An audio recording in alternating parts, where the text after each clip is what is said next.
Welcome and thanks for tuning in to the Victorian Aboriginal News Van Talks podcast. I'm your host, Charles Pakana. Victorian Aboriginal News acknowledges and pays respect to traditional owners and custodians across Australia. We acknowledge the elders who have gone before, those who currently lead their communities, and those who will follow in years and generations to come.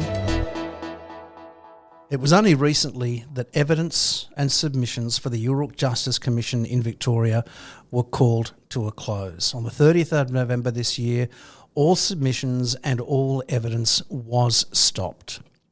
Joining me now is Wurundjeri Woiwurrung and Nurai Ilam woman, Deputy Chair of the Yoorrook Justice Commission, and someone who we've spoken to a number of times on our program and across Victorian Aboriginal News. It's Sue-Anne Hunter. Commissioner, thank you for joining me today. Thanks for having me. Commissioner, it's been a long time coming. It's been a couple of years and now we're sort of waiting around, or the rest of Australia is now waiting around for that final report, which should be coming around the middle of 2025. Until then, given that the evidence is stopped and no more submissions, what are you and the other commissioners going to be focusing on during the remaining tenure of the commission itself? You know, we extended it because there were so many people still wanting to tell their truth. So many people still want to tell their truth, but, you know, there has to be a finale, you know, you have to stop it. So what will happen now is we have the legal review of submissions, so they have to go through a process as well, not only to protect the commission, but first and foremost to protect First Peoples. So just explain the legal review. What's actually being looked at there? What's been picked up? Oh, just so no one can, I guess, be sued or slandered or wrong information put forward. So we'll have a look at them and work with them on the legal review so that it can be published in the domain and others can read that. They'll then be published. So there's that sort of review process. Then we start working on the final report. We have started, because you can always start history and start these reports. And the official public record. So we're starting working on those and forming recommendations. Sorry, what's the difference between the final report and the official public record? So the final report is the, so to speak, and I'll use the word themes that we've been looking at, so land injustice, health, housing, those sorts of things and more. And the official public record is the history told with our voices in it and by our voices, which hasn't been done before. Right. As we know, my great line of history is told by the oppressor. You've said that a few times in the past. I have, and so it's time the oppressed told their side. Right. Yeah. But what we need to remember is when we tell history is we don't erase what was done or what was written. We include that in so people understand the thinking of the time. And so we need to also remember this isn't just First Peoples history. This is our shared history. It's all our history of Victoria. So what does that look like? Well, you will see on June 30th when we get there. And you'll, of course, be speaking to us then, I'm sure. You made mention of a sudden surge or so many people still wanting to give their evidence and make submissions. It's been announced for quite a while, or it was announced for quite a while, that submissions were going to be on a specific date. Yet almost at the 11th hour at that date, the Commission came out and said we're going to extend it to the 30th of November. How sudden was that surge right at the finishing line? Yeah, it was a lot of people.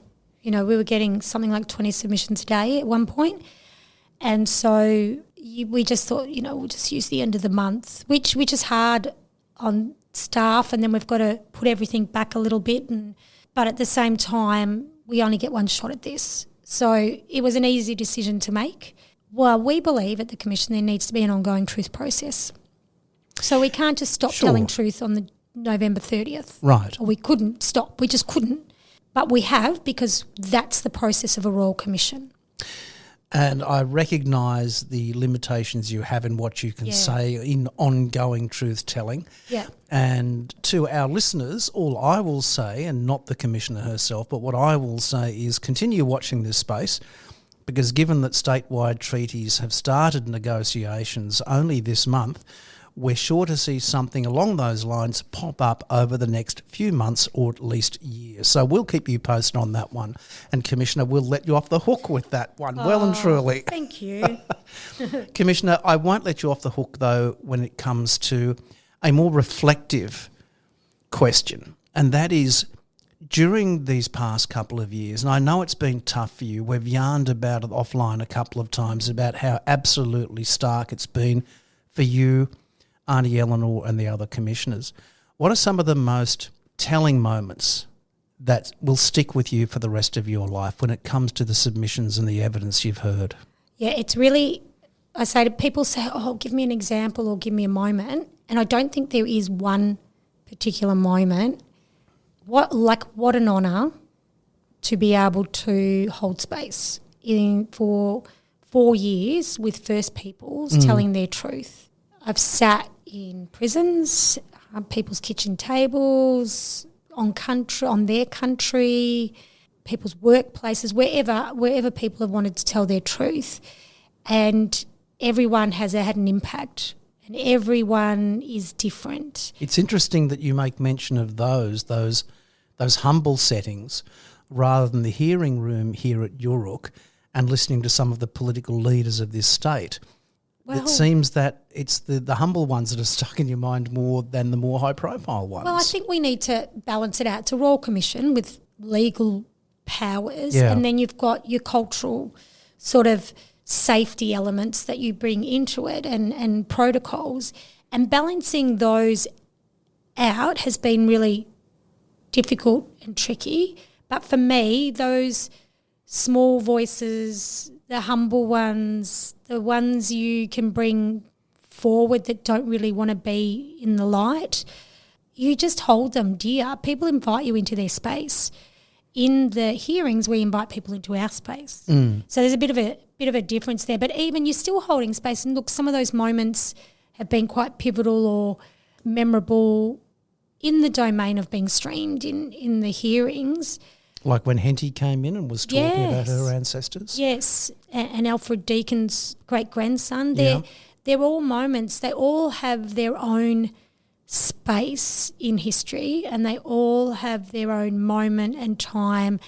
And I think even those, look, I'm a social worker at heart, so sitting with people and hearing their truths, and particularly it's not their job, whereas a politician, it's their job. Yeah. Right? That's the difference, I think. And they're my people.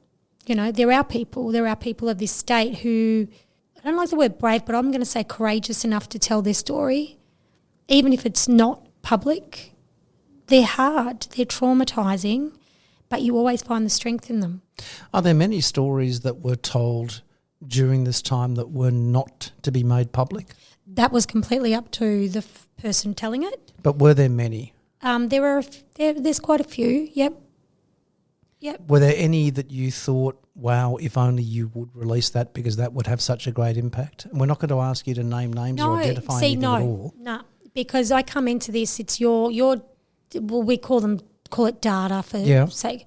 Your data is your data. You have total control over that. Very impactful, a lot of them. Could be very impactful. But that's their story. Yeah.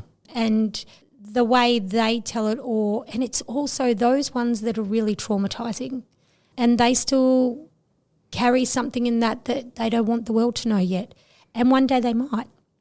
Are there specific areas of evidence taking that you would have liked to have seen incorporated that may have otherwise not been given enough emphasis? Now, we had sky and air, sky and water, we had land, these themes that you mentioned earlier. Are there any others that you wish, if only we had more time, you would have focused on? I would think, a lot of people talked about racism in sport, and I think that's huge. Yeah. If you look at our letters patent, the mandate's quite open. It's systemic huge. Injustice. Yeah. And so there's a lot we didn't or won't get to. But considering it's systemic injustice, what are those systems that are causing harms to our people right now that we really need to look at or could contribute to the healing of our people? Let's talk then about, you made mention of the letters patent, and I remember having a yarn with Auntie Eleanor Burke about that very soon after the commissioners were announced a few years ago, and it was an extensive remit that was given to you. Do you believe that the amount of time that was given to the commission, the amount of evidence was gathered, do you really believe that it's going to be possible to achieve everything within the letters patent? No. It was simply too big. It's too big. I think it's as big as it needed to be. I don't think we had enough time, to be honest. And so there's big transformational recommendations in everything, and they will go towards treaty. This isn't the end. This is actually just the beginning, I believe, because these recommendations go into the treaty process. Sure. They also start conversations, broader conversations in wider community, but they also go back to government to have those thoughts and discussions around what could possibly make the difference. The other thing I really like is, and this was me reflecting the other day, was we talk a lot about cultural safety in a lot of our reports. The safer the systems are made, not only for the people they deliver them to, like First Peoples, but to have people to go in safe enough to move and advance and start making the decisions, it actually helps our people. What I would like to know, though, is just how far you think the evidence and submissions that have been received can actually go by way about bringing substantial change across Victoria. This was all about change. It wasn't just to support treaty, although when Jason Kelly got up in the Assembly several years ago out at the League and put forward that motion that we needed the Truth-Telling Commission, that was indeed to support treaty. There's no doubt about that. Yep. But the letters patent and the remit given to the Commission was much, much broader. What impact do you think, treaty aside, this Commission's findings will have? Well, my hope is they have massive change of the systems, that we bring the numbers down of the over-incarceration, of child removal, of more of our kids attending and staying at school, that we have land justice, that we have water justice, that we have, economic development within our communities. We can start to be self-sufficient. My hope is that it transforms Victoria for First Peoples. So what you're really saying there is that you're hoping that this evidence that's come forward, this report and the public record, will bring about a whole change in the mindset of the government. Yep. And its support infrastructure. Yep. That's pretty brave and pretty bold and pretty hopeful. Well, I wouldn't be doing this otherwise if I didn't have hope. And I think our people carry hope. I think about the work our old people did to get us here, and I can't deny anything they've done. And I stand on the shoulder of giants when we're doing this work and we're pushing their work forward. Nothing we have said in this commission is new. The only new bit is the evidence. There is nothing people don't know. Now we've got the evidence and we're actually giving you the evidence to make the change. How can you deny that?